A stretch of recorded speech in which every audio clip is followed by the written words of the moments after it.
ഇതാണ് ചൗ ചൗ, ഒരു Chinese vegetable ആണ്. ഇംഗ്ലീഷിൽ ഇതിനെ ചയോട്ടെ എന്ന് പറയും, നമ്മുടെ നാട്ടിൽ സൊച്ചക്ക എന്ന് പറയും. നമ്മുടെ ഇടുക്കി വയനാട് പോലെ തണുപ്പുള്ളിടത്ത് ഇത് ഒരുപാട് വളരാറുണ്ട്. ഞാൻ കഴിഞ്ഞ ദിവസം മാർക്കറ്റിൽ പോയപ്പം ഇത് കണ്ടപ്പോൾ വാങ്ങിയതാണ്. അങ്ങനെയെങ്കിൽ അച്ചാറിടാന്ന് വിചാരിച്ചു. ആദ്യം എന്റെ സ്കിന്ന് നമ്മൾ പീൽ ഓഫ് ചെയ്ത് കളഞ്ഞിട്ടൊന്ന് ഓപ്പൺ ചെയ്യുന്നുണ്ട്. ഓപ്പൺ ചെയ്യുമ്പോൾ നമ്മുടെ കണ്ണിമാങ്ങയൊക്കെ ഓപ്പൺ ചെയ്തില്ലേ, അപ്പൊ അതിനകത്തൊരു പൊട്ടായിട്ടുള്ള മാങ്ങാൻ്റെ ഉണ്ടാകത്തില്ലേ, അതുപോലാണ് ഇതിന്റെ സീഡ് എന്ന് പറഞ്ഞാല്. കഴിക്കാൻ വലിയ വികാരം ഒന്നുള്ള പച്ചക്കറി അല്ല, കുക്കുംബറൊക്കെ കടിക്കുന്ന പോലെ. ഇതിന്റെ സീഡ് കണ്ടോ, നമ്മുടെ ചതുരപ്പയറിന്റെ ഒക്കെ സീഡ് പോലെ ഇരിക്കും കേട്ടോ. രണ്ടായിട്ട് മുറിച്ച് സ്ലൈസ് ചെയ്ത് കൊടുത്തിട്ട് മാങ്ങയൊക്കെ അച്ചാറിടുന്ന പോലെ കുരുകുരുക്കുനാന്ന് അരിഞ്ഞെടുക്കണം. എന്നിട്ട് നമുക്കിതിൽ മെയിൻ ആയിട്ട് വേണ്ട സാധനങ്ങൾ ഇഞ്ചി വെളുത്തുള്ളി അറിയാലോ, ഒരുപാട് ഗുണങ്ങളുള്ള വെജിറ്റബിൾസ് ആണ്. അത് നമ്മൾ അച്ചാറിലെ മെയിൻ ഇൻഗ്രീഡിയൻസും ആണ്. ഇഞ്ചി അതുപോലെ ചെറുതായിട്ട് ഞാൻ അരിഞ്ഞെടുക്കുന്നുണ്ട്. അതുപോലെ നമ്മുടെ വെളുത്തുള്ളിയാണ് മെയിൻ ഇൻഗ്രീഡിയൻറ്റ്. അത് ചെറുതായിട്ട് അരിയുന്നില്ല, ജസ്റ്റ് ഒന്ന് ഓപ്പൺ ചെയ്തിടുന്നത് മാത്രമേ ഉള്ളൂ കേട്ടോ. പിന്നെ നമുക്ക് വേണ്ടത് പച്ചമുളകാണ്.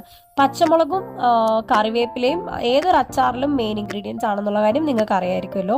അപ്പോൾ ഇതെല്ലാം കൂടെ നമ്മൾ എണ്ണ ഒഴിച്ച് കടുകിട്ട് പൊട്ടിച്ച് നമ്മുടെ ഉലുവയും കൂടി ഇട്ടിട്ട് ഇതെല്ലാം വഴറ്റിയെടുക്കുക. വേണമെങ്കിൽ ഇതിലേക്ക് വറ്റൽമുളക് ചേർക്കാം, ഓപ്ഷണലാണ്. എന്നിട്ട് അച്ചാർ പൊടി, മഞ്ഞൾപ്പൊടി, മുളക് പൊടിയും കൂടെ മിക്സ് ചെയ്താണ് ഞാനിവിടെ ചേർക്കുന്നത്.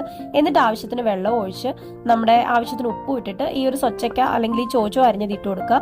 ആവശ്യത്തിന് വിനീഗർ ഒഴിച്ച് വെള്ളം വറ്റി കഴിയുമ്പോഴേക്കും നല്ല രസമാണ് കേട്ടോ. വേണമെങ്കിൽ ശർക്കര ഇട്ട് മധുരിപ്പിച്ചും ഉണ്ടാക്കാം കേട്ടോ.